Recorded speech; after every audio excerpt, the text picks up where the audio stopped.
They're not building mansions anymore. They're building fortresses, underground, remote, armored, from Silicon Valley to the Swiss Alps. Billionaires are digging in literally, but the question isn't just what they're building. It's what they know, because bunkers aren't just survival shelters anymore. They're status symbols, they're insurance policies, they're secrets the rest of us were never supposed to see.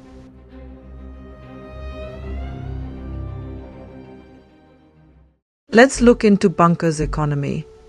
Over the past decade, a new luxury market has exploded: survival architecture. Companies like Vivos, the Oppidum, and Rising's company are selling not just shelters, but private apocalypse insurance, fully underground compounds with decontamination tunnels, drone surveillance systems, multi-year food supplies, biometric vaults, and air purification tech capable of filtering out nuclear fallout.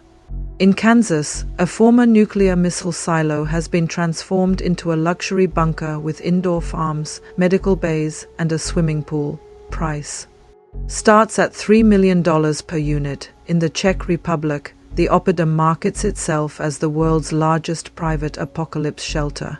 Think less Cold War bunker, more Bond villain lair, and they're not empty. They're booked. So who is buying them? This isn't prepper paranoia, this is elite foresight.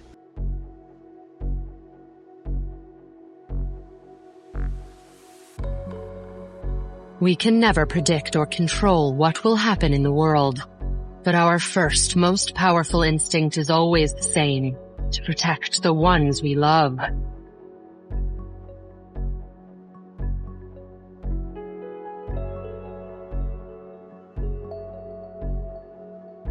To provide a sanctuary where they can be safe and secure, out of danger and out of sight. But with all the comforts of home and surrounded by their most precious possessions.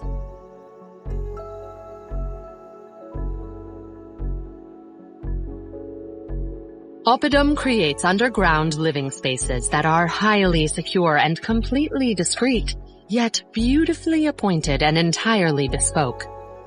With everything you need to relax and unwind, and keep your mind and body in peak condition.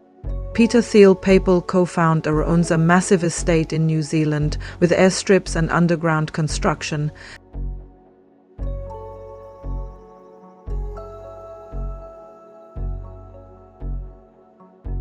Sam Altman, CEO of OpenAI, admitted he's ready for what's coming with bunkers, gold, and gas masks. Mark Zuckerberg. He's building a 5,000 square foot underground shelter in Hawaii, confirmed by permit records and local contractors. Why?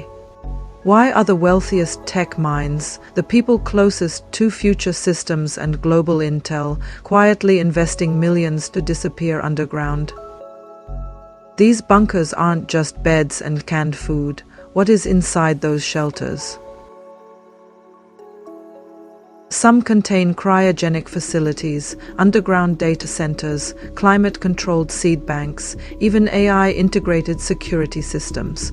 There's talk of genomic vaults, places to preserve not just DNA, but entire genetic blueprints. Many are designed to function for years without ever surfacing. It's not about riding out a storm. It's about rebooting a world. This sounds crazy, right? What are they prepping for?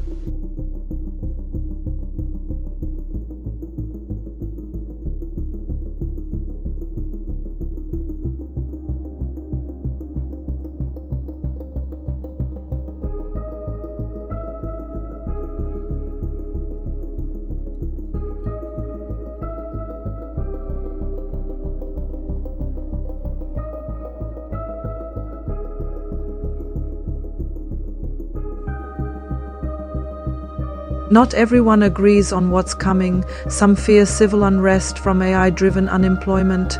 Others expect economic collapse, bioengineered pandemics, climate devastation, or power grid failures. There are theories of a silent reset collapse so subtle it won't be televised, an orchestrated event used to shift control, rewrite systems. and usher in a new era. Others speak in whispers about solar flares, pole shifts, or even intelligence leaks about interdimensional phenomena. Regardless of the theory, the one thing they all share is timing, now. And it's not like only us here are hearing about this. This is happening everywhere. This isn't isolated. China, Russia, and NATO countries have been constructing government continuity bunkers since the Cold War, but in recent years, private developments have surged, from South Dakota to Switzerland, from Argentina to New Zealand. These compounds are strategically placed often near private airports, freshwater sources, and remote geography. Why the sudden global shift toward going underground? This isn't just about disaster, it's about distance. Some believe these bunkers aren't just to survive, but to separate, to insulate the ultra-elite from the consequences of their own systems, to reboot society on their terms. Without interference, one insider was quoted anonymously saying, "They aren't just trying to survive, they're trying to choose who gets to rebuild." So when the doors close, ask yourself, is this about survival? Or is this about succession? Are we watching the fall of a system, or the launch of a new one beneath our feet? Because maybe it's not the end of the world they're worried about. Maybe it's what comes after. This is the story of conspiracy. Subscribe for more breakdowns they don't want you to hear.